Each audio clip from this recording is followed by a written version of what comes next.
për qarkullimin rrugor. Shkak për të rrezik janë bërë ortekët e Dëborës që kanë bllokuar për më shumë se 24 orë qafën e malit. Sipas policisë, komuna e Ballë është izoluar tërësisht nga bora, ndërsa mësohet se në këtë komunë dhe në komunat Thjesht dhe Blerim prej 3 ditësh mungon energjia elektrike.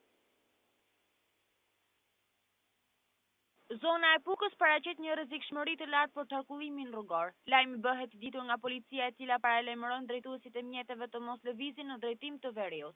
Shkak për këtë rrezik është bërë një ortek që ka bllokuar për më shumë se 24 orë qafën e malit.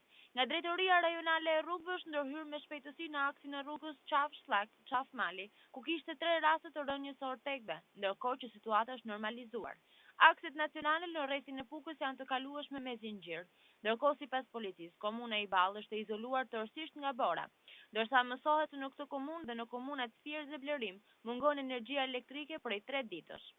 Policia sqaron se në këtë zona trashësia e borës ka arritur në 50 metra, edhe pse mjetet borpastruese janë angazhuar në pastrimin e rrugëve. Si pasojë e situatës së rënduar, policia u bën thirrje të gjithë drejtuesve të mjeteve të anullojnë udhëtimet drejt veriut, pasi rrezikshmëria